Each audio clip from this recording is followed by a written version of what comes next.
की कृपा होती है तभी जीवन में संतान सुख प्राप्त होता है। और संतान सुख क्या 10 प्रकार की लक्ष्मी होती है भैया। भोग्य लक्ष्मी, योग लक्ष्मी, ध्यान से सुनना। भोग लक्ष्मी, हमारे पास धन तो है लेकिन कोई उस धन को खर्च करने वाला नहीं होता है, ये भोग लक्ष्मी। हमारे पास धन है लेकिन उस धन का कोई सदुपयोग करने वाला है ही नहीं। एक है योग लक्ष्मी। योग लक्ष्मी का मतलब है आपका विवाह ही नहीं हुआ है, सब कुछ है, धन है, वैभव है, यश है, लेकिन महाराज कभी कभी आपको योग लक्ष्मी नहीं प्राप्त होती। इसका प्रमाण है, आप कहोगे कैसे? हमारे यहाँ देखो कौन जिन्होंने 70 साल राज किया, आज उसके घर में भी कुंवारे बैठे हुए हैं। कौन? राहुल गांधी। सब कुछ है लेकिन योग लक्ष्मी नहीं है, विवाह नहीं हुआ। और यूपी की मुख्यमंत्री, पूर्व मुख्यमंत्री, वो बहन जी अभी तक हैं। क्यों? क्योंकि योग वर नहीं है, क्योंकि उनका योग नहीं है। इसलिए हम कितना भी चाहें कि बेटे का विवाह मन से करेंगे, बेटी का विवाह करेंगे, जिसकी योग लक्ष्मी होगी उसी का विवाह होगा, नहीं तो नहीं होगा। परमात्मा जिसकी जोड़ी लिख देते हैं उसको ही प्राप्त होती है, और जिसके संतान लिखते हैं उसके संतान होती है।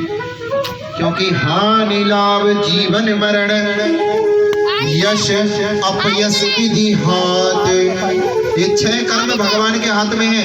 हानि लाभ जीवन मरण यश और अपयश, ये 6 कर्म भगवान के हाथ में रहते हैं। अगर जो जीवन भगवान कह दें कि जियो जितना जीना है तो कोई मरेगा क्या? है? कोई मरेगा नहीं। और भैया एक उंगली का नख रखने के लिए भी संसार में जगह नहीं बचेगी। मान लो हमारे परदादा सरदादा होते तो घर में पलंग बिछाने के लिए जगह होती? नहीं होती है। इसलिए परमात्मा ये कर्म, सड कर्म अपने पास रखते हैं। किसको कब मारना है, कब पैदा करना है, सब परमात्मा के हाथ में है। आज समय व्यतीत हुआ लेकिन कभी संतान नहीं हुई, मन बड़ा खिन्न हुआ। एक दिन आत्मदेव जी जा रहे थे, रास्ते में एक मेहतरानी मिल गई, झाड़ू लगा रही थी सुबह सुबह प्रातः काल। अब झाड़ू लगाते लगाते मुंह फेर लिया। पंडित जी ने सोचा सुबह सुबह मुंह फेर लिया, पूछूंगा आकर। लौट कर पूछा, देवी आपने मुंह क्यों फेरा? बोले महाराज आप जैसे ब्राह्मण लोग बताते हैं प्रातः काल में जिसके संतान ना हो उसका मुख नहीं देखना चाहिए। आज मन बड़ा खिन्न हुआ आत्मदेव का। सोचा कि मैंने सब कुछ कमाया लेकिन परमात्मा ने मुझे संतान नहीं दी, अब इस जीवन से क्या जीना, इससे तो अच्छा मर जाना ही बेहतर है।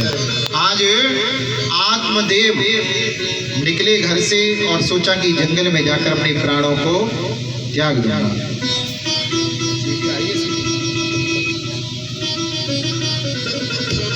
आत्मदेव ने सोचा कि मैं अपना जीवन त्याग दूंगा। आज एक तालाब के पास गए और तालाब के पास जाकर प्यास लगी, पानी पीने के लिए पानी पिया और सोचा कि आज इसी तालाब में, नदी में कूद कर मर जाता हूँ, क्या करूँगा जी कर। तभी एक संत महात्मा वहाँ से निकल रहे थे।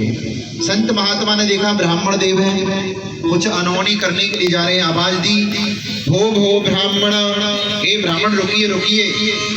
संत महात्मा आए, ब्राह्मण रुके, बोले महाराज बोलिए। बोले क्या कर रहे हो? बोले क्या करना है, मैं अब जीना नहीं चाहता। कथम रोदसी विप्रा त्वं काते चिंता बलियसी। हे ब्राह्मण देव, संत ने पूछा आप क्यों रो रहे हो? बोले क्या बताऊं महात्मा जी, आपको बताऊंगा तो आप कहोगे कि संत महात्मा हो, ग्रस्त जीवन के कष्ट क्या जानो आप। बोले बताओ तो सही।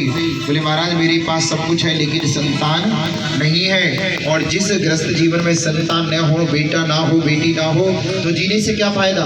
क्यों? क्योंकि ये मानव शरीर मिला है, इसका पिंडदान कौन करेगा? बेटा। इसको मुखाग्नि कौन देगा? बेटा। तो बेटा होना अति आवश्यक है महाराज। बेटी तो पराया धन है, दूसरे घर में चली जाती है, दूसरे कुल की वृद्धि करती है। जीवन में एक बेटा होना अति आवश्यक है। आज संत महात्मा मुस्कुराए और बोले हे ब्राह्मण देव, आप इतने बड़े विद्वान हो, संत आप ज्ञानी पुरुष हो और मूर्खों जैसी बात कर रहे हो, हैं? शास्त्र कहता है परमात्मा की कृपा है कि आपके संतान नहीं है, आप परम सौभाग्यशाली हो। ब्राह्मण बोले महाराज संतों का तो यही कहना है? संत क्या कहेंगे? यही कहेंगे मुंचा ज्ञानम प्रजारूपम बलिष्ठा कर्मिणो गति विवेकम तो क्षमा साध्य त्यज